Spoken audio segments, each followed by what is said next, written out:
100% fees రాయితీతో AI నేర్చుకోవాలనుకుంటున్నారా? Attend Quality Thought gen AI test 2025. మీ రోలే చాలా క్రియేటివ్ జాబు. ఎప్పటికప్పుడు క్రియేటివ్ సెన్సెస్ అన్నీ ఏమన్నాను వాటిని అవేక్ చేసుకుంటూ చేయాల్సిన వర్క్. ఎప్పుడు ఆ క్రియేటివిటీ ఎలా ఉంటుంది సార్ మీకు? అసలు who is a production designer? అసలు ఆ రోల్ ఏంటి? మీరు ఎలా ఆల్వేస్ ఆన్ టోస్ ఉంటారో చెప్పండి సార్. అక్కడి నుంచి స్టార్ట్ చేద్దాం. అంటే ఇప్పుడు జనరల్గా ఇప్పుడు అన్ని మూవీస్లోనూ ప్రొడక్షన్ డిజైన్ అనేది చాలా ఇంపార్టెంట్ రోల్ ప్లే చేస్తున్నారండి. ఇప్పుడు ప్రజెంట్ మన తెలుగు మూవీస్ అయితే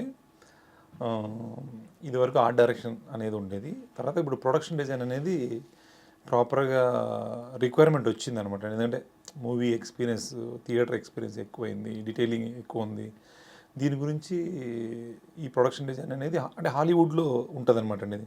హాలీవుడ్లో మెంబర్ ఆఫ్ క్రాఫ్ట్స్ ఉంటాయి. దాంట్లో ప్రొడక్షన్ డిజైన్ అనేది ప్రాపర్ అంటే స్టోరీ టెల్లింగ్ త్రూ చెప్పడం అనేది, అంటే స్క్రిప్ట్లో కూడా ఇన్వాల్వ్ అయ్యి స్క్రిప్ట్ నుంచి వర్క్ చేయడం, దాని నుంచి ఆ రిక్వైర్మెంట్ ఉంది. కాబట్టి ఇప్పుడు ప్రతి మూవీకి కూడా ఒక production designer, proper production designer కావాలనేది అడుగుతున్నారండి. దానివల్లే మనకు ఇంత క్వాలిటీ వస్తుంది, తర్వాత ఇంత పెద్ద పెద్ద మూవీస్ వస్తున్నాయి, తెలుగు సినిమా స్పాన్ పెరిగిందండి. కాబట్టి అది వస్తుంది. బట్ నా పరంగా వస్తే అంటే నేను ఇదివరకు చేసిన మూవీస్ అన్నీ కూడా ఒక వ్యూలోనే చేయడం జరిగింది. అంటే నేను యాక్చువల్గా ఆర్ట్ డైరెక్టర్ అవ్వాలని రాలేదు. నాకున్న కొంచెం నాలెడ్జ్, ఆర్ట్ మీద ఉన్న నాలెడ్జ్తో నేను మూవీ మీద ఒక ప్యాషన్తో ఇండస్ట్రీకి వచ్చిన తర్వాత మనకున్న జాబ్ ఏంటంటే ఆర్ట్ వచ్చు కాబట్టి ఈ మూవీలోకి ఎంటర్ అవ్వాలంటే ఆర్ట్ డిపార్ట్మెంట్ ద్వారా ఎంటర్ అయ్యి నేను అసిస్టెంట్గా చేసి, తర్వాత అనుకోకుండా యాక్సిడెంటల్గా నేను ఆర్ట్ డైరెక్టర్ అయ్యి, అంటే నా హార్డ్ వర్క్ చూసి ఒక మేనేజర్ నన్ను ఆర్ట్ డైరెక్టర్ చేశారండి. నాగేశ్వరరావు అనే ఒక మేనేజరు, వాళ్ళు ఫోర్స్తో నేను ఆర్ట్ డైరెక్టర్ అయినా అనమాట. నాకు ఇంట్రెస్ట్ లేదు. అలాగా చాలామంది దగ్గర లర్నింగ్ అని చేసుకుంటూ వచ్చి తర్వాత అంటే ప్రాపర్ ఆర్ట్ డైరెక్షన్ ఏంటనేది నాకు కొన్ని సినిమాలు చేశాక తెలిసిందనమాట. వేరే సినిమాలు చూడడం వల్ల ఎంత కష్టం ఉంటుంది సార్ ఆర్ట్ డైరెక్షన్లో? అంటే నిజం అన్నట్టే చూపిస్తారు, కళ్ళకి కట్టినట్టు. అది అసలు సెట్ వేసారా లేకపోతే నిజమే అలా ఉందా అన్నది కూడా మాకు డిఫరెన్స్ అర్థం కాదు. అంత రియలిస్టిక్గా ఆర్ట్ వర్క్ చేయాలి అని అంటే దాని వెనకాల ఎంత కృషి ఉంటుంది సార్?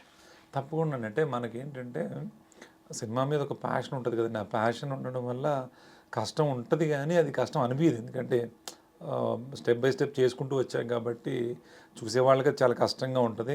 బట్ నా పరంగా కష్టమేది అనిపించలేదు. బట్ మా కింద వర్క్ చేసేవాళ్ళు చాలా హార్డ్ వర్క్ ఉంటుంది. జస్ట్ మన ఐడియా వస్తుంది కాబట్టి మన ఐడియాని ఇంప్లిమెంట్ చేయడం వరకే మన జాబ్.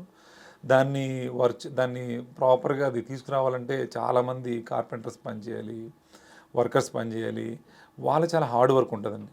బట్ దాంతోపాటు ప్రొడక్షన్ హౌస్ కూడా సపోర్ట్ చేయాలి. మీకు ఆర్ట్ డైరెక్షన్ అంటేనే మీకు బడ్జెట్తో కూడుకున్న ఇదనమాట. మనకు వచ్చిన ప్రతి ఐడియాకి ఇన్వెస్ట్ చేయాలి, అంటే ప్రొడక్షన్ హౌస్ సపోర్ట్ చేయాలి. అది జరుగుతూ వచ్చిందండి.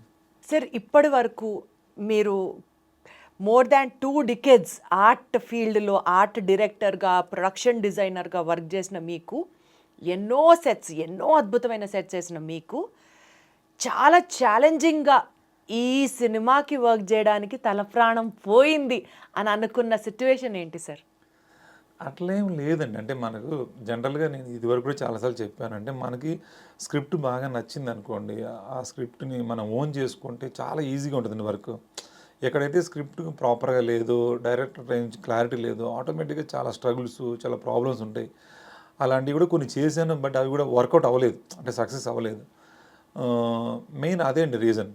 అంటే మనకు ఛాలెంజెస్ అనేది ఏమీ ఉండదండి. అంటే ఛాలెంజ్ ఎక్కడన్నా ఉంది అంటే ఇది సెట్లా కనిపించకూడదు, రియలిస్టిక్గా ఉండాలి అనే దాని మీద కొంచెం స్ట్రగుల్ ఉంటుంది. మిగతా అంతా కూడా ఈజీగానే జరిగాయండి.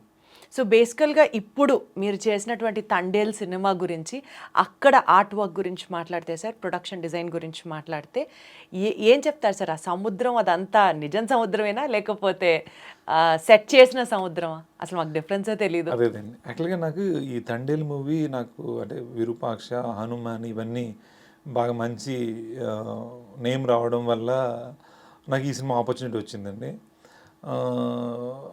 అది కూడా ఏంటంటే ఆపర్చునిటీ వచ్చిన వెంటనే నాకు కాల్ వచ్చింది, చందు గారి దగ్గర నుంచి కాల్ వచ్చి నాకు చందు గారు ఒకరోజు పిలిచి మొత్తం ఒక 3 అవర్స్ నారేషన్ ఇచ్చారు. స్క్రిప్ట్ వినగానే నాకు ఎక్కువ నేను కనెక్ట్ అయిపోయాను అనమాట. అంటే జనరల్గా నాకు ఒక వీక్నెస్ ఏముందంటే ఏదైనా స్క్రిప్ట్ చెప్పేటప్పుడు ఒక చిన్న నిద్ర వస్తుంది, స్లీప్ వస్తుంది అనమాట. అలాంటిది ఈ కథ అసలుకు 3 అవర్స్ అని కంటిన్యూ చెప్పినప్పటికీ కూడా నాకు చాలా ఎనర్జీగా నేను విన్నానంటేనే నాకు కథ చాలా బాగా నచ్చేసిందండి. అందరికీ మనం చూస్తుంది చాలాసార్లు అరవింద్ గారు వీళ్ళందరూ కూడా చాలా నచ్చే ఈ సినిమాని స్టార్ట్ చేశారు. చాలా వాళ్ళు స్పెషల్గా తీసుకొని సినిమా చేస్తున్నారు. అలా నాకు కూడా బాగా నచ్చేసింది. నచ్చిన తర్వాత ఇమీడియట్లీ స్టోరీ విన్న వెంటనే హీరో కావచ్చు, నాగ చైతన్య గారు, బనీవాస్ గారు, చందు గారు, మీ అందరం కలిసి ఎవరైతే ఈ స్టోరీ చేస్తున్నామో ఆ విలేజ్, ఆ పీపుల్ ఎవరైతే ఉన్నారో పాకిస్తాన్కి వెళ్ళి స్ట్రక్ అయ్యారో వాళ్ళని కలవడానికి తీసుకెళ్లారు మొత్తం టీంని అంతా. అప్పుడు నేను కూడా వెళ్ళాను అనమాట. జనరల్గా ఏంటంటే యాక్ట్రెస్ కనెక్ట్ అయితే, అంటే నాగ చైతన్య గారు బ్యాక్గ్రాప్ వేరు, అలా ఒక రూరల్లో ఉన్న ఒక ఫిషర్మ్యాన్కి వాళ్ళతో దగ్గర అయితే వాళ్ళ క్యారెక్టరేషన్స్ అన్నీ అర్థమవుతాయి కాబట్టి ఆయన తీసుకెళ్తే ఓకే. బట్ బనీవాస్ గారు లేదు, ప్రొడక్షన్ డిజైన్ కూడా రావాలి అన్నారు. అదంటే బనీవాస్ గారు దీన్ని చాలా స్పెషల్గా చూస్తారన్నమాట. మనం చాలా దీన్ని ఛాలెంజింగ్గా చేయాలి, చాలా డీటెయిలింగ్ చేయాలి, మీరు వస్తే మీకు కూడా డీటెయిలింగ్ తెలుస్తుంది అన్నప్పుడు మేము వెళ్ళినప్పుడు అక్కడ ఫిషర్మెన్ ఎవరైతే ఉన్నారో వాళ్ళందరితో నాగ చైతన్య గారు మాట్లాడినప్పుడు అక్కడ మీరు ఎలా ఫేస్ చేశారు, ఎలాంటి ప్రాబ్లమ్స్ ఫేస్ చేశారు, ఎప్పుడైనా భయం వేసిందా, మళ్ళీ వెనక్కి వస్తామని మీకు అర్థమైందా, ఇవన్నీ అడుగుతున్నప్పుడు వాళ్ళు చాలా చాలా ఇంట్రెస్టింగ్ విషయాలని చెప్తున్నప్పుడు అలాంటి విషయాలు మనం వింటున్నప్పుడు ఏంటంటే మనకు కొన్ని విజువల్స్ వస్తుంటాయి వెనకల. దాని ద్వారా నేను ఒక డిజైన్ ఫామ్ చేసుకున్నాను అనమాట. అంటే పాకిస్తాన్, ఎందుకంటే మనం పాకిస్తాన్ వెళ్ళలేము, పాకిస్తాన్లో ఉన్న ప్రిజన్ ఎలా ఉంటుంది, బ్యారక్ ఎలా ఉంటుంది, తర్వాత వాళ్ళ క్యాంటీన్స్, ఫుడ్ తినే ప్లేస్ ఎలా ఉంటాయి, ఇవన్నీ మన స్క్రిప్ట్లో మనం చెప్తున్నాము. చాలా డ్రామా ఉంది. ఇవన్నీ కూడా వాళ్ళ త్రూ కొంత తెలిసింది. తర్వాత ఇంటర్నెట్లో మనం కొన్ని డౌన్లోడ్ చేసి మళ్ళీ నేను ఎవరైతే మన ఈ క్యారెక్టర్ ఆ కుర్రాడు ఉన్నాడో ఆ కుర్రాడు వీరావల్లో బోట్ మీద ఉంటాడు, తను మళ్ళీ బోట్లో వెళ్తుంటారు వీరావల్ నుంచి. అక్కడికి లొకేషన్కి వెళ్ళినప్పుడు మళ్ళీ అతన్ని మీట్ అయ్యి నేను కలెక్ట్ చేసిన ఇమేజ్ అనేది చూపించి, మీరు ఉన్న ప్లేస్ ఇలా ఉంటుందా, ఇలా ఉంటుందా, ఎలాంటి నేమ్స్ ఉంటాయి, అవన్నీ ఆ డైలింగ్ వర్క్ అన్నీ చేసుకుంటూ, అంటే మెయిన్ ఏంటంటే ఇందులో పాకిస్తాన్ అనేది ఏదైతే ఒక ప్రిజన్ ఉందో దాన్ని మనం క్రియేట్ చేస్తున్నాం కాబట్టి అది ఎవరు చూడలేదు, కానీ అది స్టోరీకి చాలా బాగా బలంగా ఉండేటువంటి ఒక ఎపిసోడ్స్ అన్నీ ఉన్నాయి అనే దాంట్లో నేను స్టోరీ విన్న టైంలోనే చాలా ఎగ్జైట్ అయినామండి.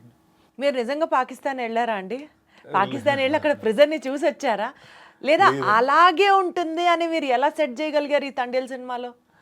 అదే నేను యాక్చువల్లీ డైరెక్టర్ గారికి చెప్పానండి, ఏమండి మనం ఒకసారి పాకిస్తాన్ వెళ్ళి చూద్దాం అంటే ఆయన నేనైతే రానండి, మీరు వెళ్ళండి అని ఆయన చెప్పారండి. బట్ వెళ్ళలేదు, అంత అవసరం లేదనిపించిందండి. తర్వాత నేను గూగుల్లో జైలు ఇమేజెస్ అన్ని చూశానండి.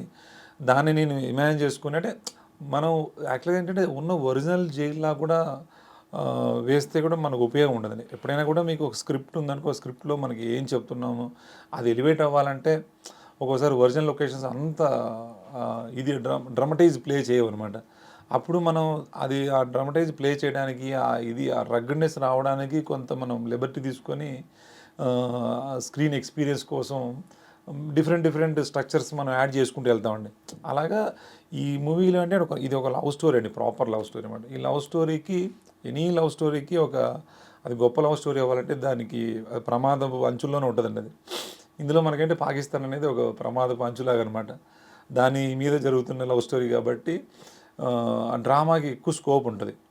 అందుకని ఆ సీన్స్ ఎలివేట్ అవ్వడం కోసం ఎలా ఉండాలి, ఆర్కిటెక్చర్ ఎలా ఉండాలి, ఆ కలర్స్ ఎలా ఉండాలి అన్నది కొంత నెట్ నుంచి రిఫరెన్స్ అండి, కొంత విజువలైజ్ చేసుకొని మనం చేసుకుంటూ వెళ్ళామన్నమాట. సో అయితే సార్, ఇప్పుడు నాకు మీరు చెప్పిన దాని ప్రకారం డ్రామాకి ఎక్కువ స్కోప్ ఉన్న కథల్ని మీరు ఎక్కువ ఎంచుకోవడం వల్ల మేబీ ఆ డ్రామాని మీరు విజువలైజ్ చేసి అర్థం చేసుకొని ఆ సిచ్యువేషన్లో మీరు ఉండడం వల్ల సెట్ వేయడానికి ఈజీగా అనిపిస్తుందా? ఫర్ ఎగ్జాంపుల్ ఇప్పుడు హనుమాన్ తీసుకున్నాం, అదొక డిఫరెంట్ డ్రామా. విరూపాక్ష తీసుకున్నాం, ఇవన్నీ మీరు చేసిన సినిమాలే కదా. కమర్షియల్ సినిమాల గురించి మాట్లాడితే సే ఫర్ ఎగ్జాంపుల్ డిస్కో రాజా కానివ్వండి, ఇట్లా ఏది చూసినా సరే డ్రామా స్కోప్ ఉంటే ఒక ప్రొడక్షన్ డిజైనర్ వర్క్ ఈజీ అవుతుంది అంటున్నారా?